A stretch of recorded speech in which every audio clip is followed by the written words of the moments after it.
Hey guys, it's your fellow registered nurse in the cath lab, Michelle. Welcome back to the channel. This is my second video on my series on being a new registered nurse in the cath lab. If you watched the last video, thank you for coming back, and if you haven't, you should feel free to check it out. In this video, I'm going to be talking about my second week in the cath lab. How many times can I say cath lab in a video? Or nurse. Yeah, so I'm gonna be talking about what I learned this week, and maybe it's not even stuff that I learned, but stuff that I picked up on. I'm making these videos kind of as a, if someone's in the same situation as I am, maybe they can look at these videos and, I don't know, be inspired to keep at it even if the days are hard, even if wearing lead for 10, 11, 12 hours at a time is hard.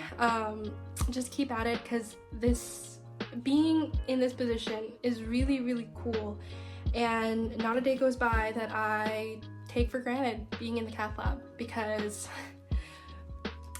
spoiler alert, from just in comparison to my older job or my job before this is way cooler. So the main thing that I learned this week was sequencing, and this is a phrase that one of the older nurses who has trained me has taught me the art of sequencing in the cath lab. So basically what that means is opening up sterile packages and presenting them to the scrub tech or the doctor in the correct order that they need them. And I personally am not skilled enough to tell you exactly what materials you need in order, but I do know that it is important. So take for example, like the most common thing that we do in the cath lab, at least where I work, is a left heart cath. And if you open, let's say, a stent before you open the guide wire, that's just not going to work, because you need the guide wire to go down the coronary artery before you can put a stent in, put a balloon in, put whatever in. I've also learned that there is an art to, there's a process in the cath lab. It's not just sequencing procedures and opening up packages in a certain way. There's an art to the diagnosis, the fixing, and the resolution. And every single procedure we do follows that template unless they already know what the diagnosis is, and then they go directly into fixing. So basically, to get into these three different stages of a procedure, diagnosis typically deals with whatever it is, whether it's the coronary arteries or the peripherals. You are trying to find a problem to fix, and you are trying to get a good picture of what you need to fix.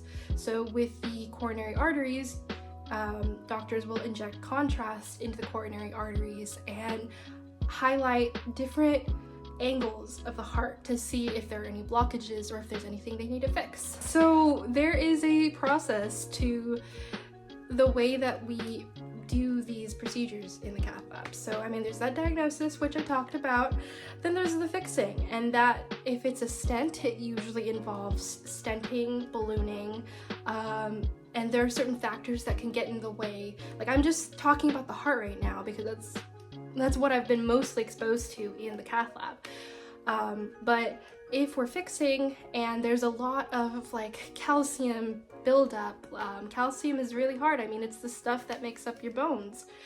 If that stuff is really, really occluding the vessel, then you might need something more aggressive to break down that calcium so that you can have a nice foundation to build your stent on.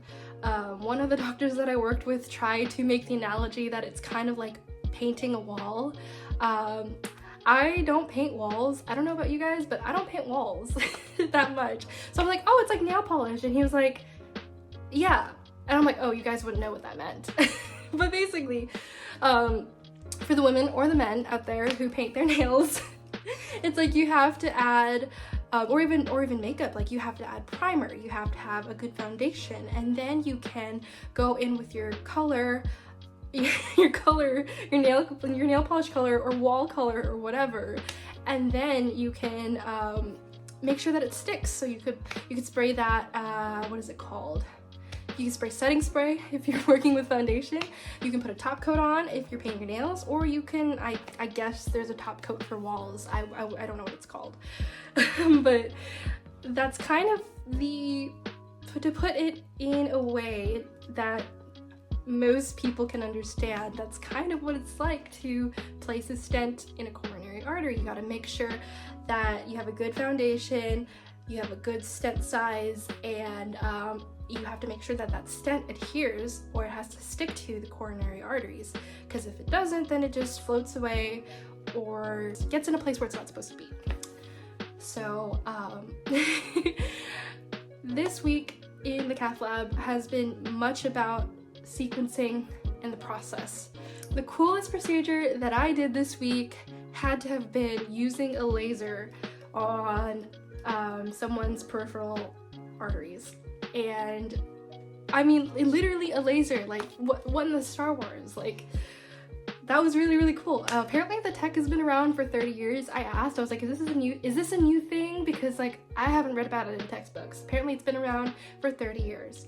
And what I was talking about with the calcium buildup and whenever peripheral vasculature gets really, really like stiff, requiring stents, like sometimes you need to use a laser, and you could just pew the calcium away. It's really freaking cool. So yeah, that is all I learned in the Cath lab. This is a longer video than last week. I'm clearly learning more, attempting to retain more.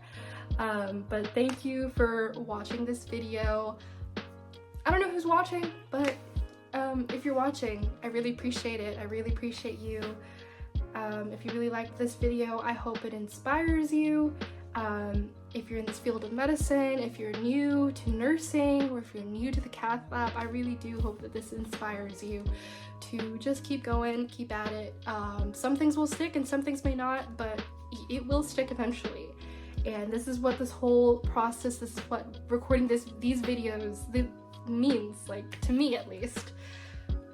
Yeah, so if you like this video, like, comment, subscribe, do all the things, and yeah, hope to catch y'all in the next week's video. Bye.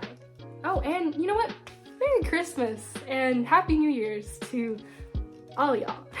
So, alright, bye. Or how we did it. But, sorry, where was I going with that? Sequencing?